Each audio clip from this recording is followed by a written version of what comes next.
I moved to the suburbs for two reasons: silence and speed. Silence from the chaos of the city and speed from the one thing. My job and side gig demanded more than oxygen. Fast, reliable fiber internet. As a remote software engineer and part-time streamer, every project upload, every video call, every live stream was like a tightrope act that depended on one thin, fragile wire. For a while, this place felt like paradise. Green lawns, quiet nights, neighbors who mostly minded their own business, but then the paradise glitched. One day I froze mid-presentation like a cursed mannequin. The next, my gigabit internet turned into a lazy turtle crawling across molasses. During downloads, my income was on the line, and the more it happened, the more I felt my patience thinning.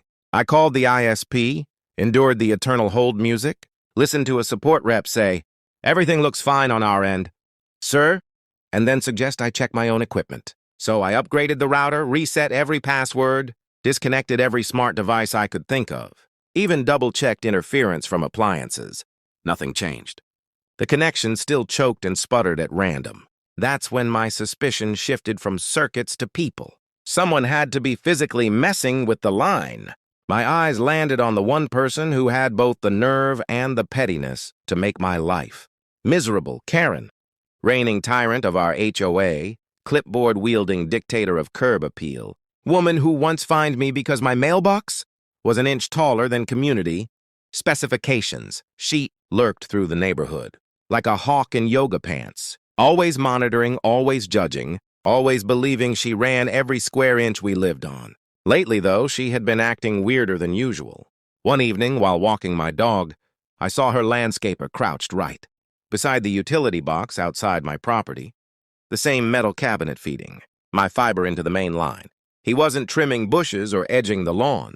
He was wrist-deep in cables where he absolutely had no business being. My first instinct tried to dismiss it as coincidence, but my gut screamed otherwise. So I went from software engineer to amateur spy. I installed a small hidden camera beneath the eaves of my roof, perfectly angled to capture anything and anyone touching that junction box. 3 days later, jackpot.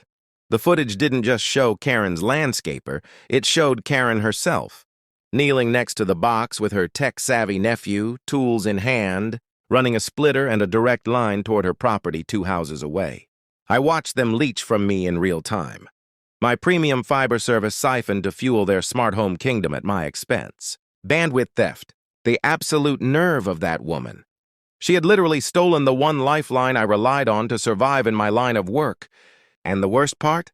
She bragged at HOA meetings about paying top-tier rates for blazing fast service, my blazing fast service. My blood boiled hotter than a CPU with a broken fan. I could have called the cops. I could have filed a major theft report with the ISP. I could have sued the entire family for damages. But justice wasn't enough. I wanted a little entertainment. So I reached out to my old college roommate, Marcus, cybersecurity wizard and professional chaos enthusiast. I showed him the footage. His face lit up like Christmas came early. He leaned back with a devilish grin and said, "So, do you want justice? Or do you want humiliation?" And naturally I said, "Why not both?" In under an hour, he was behind my computer, fingers dancing over the keyboard, building something he called a reverse bandwidth choke. He set up my router to automatically detect every one of Karen's freeloading devices by their MAC addresses the moment they hit my line: the smart fridge, her husband's Xbox, her daughter's phones, even their Ring doorbell. She hadn't just borrowed my internet. She had built her entire electronic lifestyle around my signal. Marcus isolated all of her devices in their own private hell, a segmented, throttled virtual network. Then he dialed the speed down to a nostalgic nightmare 56 kbps classic dial-up, the kind that made the world feel like it loaded 1 pixel per week. The moment the system kicked in, we could hear the chaos starting from down the street. The next morning, Karen erupted like a volcano. I heard shouting echoing through the neighborhood, her voice slicing the quiet suburbia as she stomped outside in a silk robe, jabbing angrily at her buffering phone. By noon, the rest of her family had fully lost their minds. Her teen screaming about TikTok refusing to load, her husband raging over his Xbox disconnecting mid-game. and Karen storming toward an ISP van parked nearby, demanding answers, waving her arms wildly like she was casting a curse on my house. The ISP tech checked the junction box, frowned, and told her in the most perfect tone imaginable, "Ma'am, your house isn't even supposed to be connected to this line. Your hookup is down the street." Her face drained of color.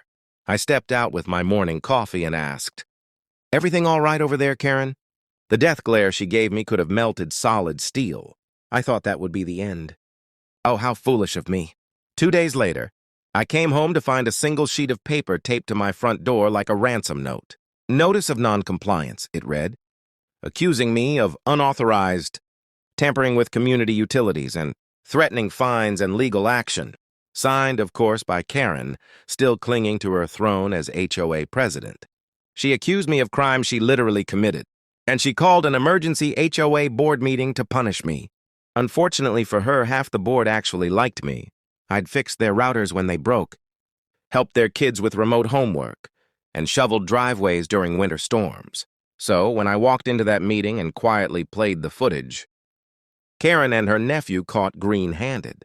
Tapping into my fiber, everything flipped instantly. Gasps, tea spills, and dropped jaws filled the room. Mr. Alvarez nearly choked on his drink. Mrs. Chen, who ran the meetings with an iron spine, leaned forward and said flatly, "She stole his internet, and then she tried to frame him." Karen's excuses were pathetic. "Misunderstanding. My nephew was inspecting—" I clicked the clearest clip, splitter installation in high definition. She was done. Mr. Alvarez stood like a judge delivering a sentence, announcing Karen's immediate suspension as HOA president pending investigation. Her kingdom crumbled in a single moment. She stormed out humiliated, furious, and dethroned. But remember, she still had internet, my internet, dripping painfully slow like torture. And I wasn't finished yet. Marcus suggested we spice it up. So he programmed a final prank. Every time a device in her home tried to load a heavy page, Netflix, YouTube, Spotify, a loud screeching dial-up connection, sound would blast from their speakers for 5 agonizing seconds before loading anything. Her kids thought ghosts haunted their apps. Her husband swore the TV was possessed by demons. Karen called every technician she could find, and one of them reportedly told her, "Feels like your house is stuck in 1998. Meanwhile, my own internet soared again, smooth, fast, perfect. So, I called the ISP and requested a locked fiber junction with Tech ID access only. When their upgraded security panel was installed, I caught a glimpse of Karen standing at her window, arms crossed, staring defeated. Later that evening, she slipped a small handwritten note under my door. "I don't like you. You don't like me, but I admit I went too far. Everything has been removed from your line. I won't touch it again. Can we move on?" Not an apology exactly, but surrender. I forwarded her devices to the digital graveyard, permanently scrubbed from my router. No more piggybacking. No more punishment needed. She had already lost her title, her reputation, and her illusion of control. The HOA group chat now used her as the punchline for every tech joke.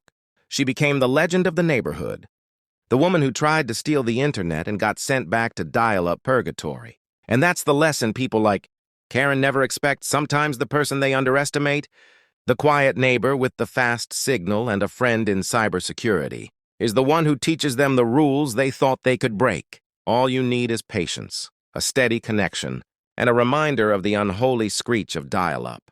Modem sounds to turn a petty tyrant smart home into the dumbest house on the block. If you've ever had a neighbor like Karen, or if you enjoy seeing someone's Wi-Fi dragged back to the digital Stone Age, hit like, drop your wild neighbor stories in the comments, and subscribe for more tales of digital revenge. Next time, we might just downgrade a smart mansion into a scrambled egg router disaster.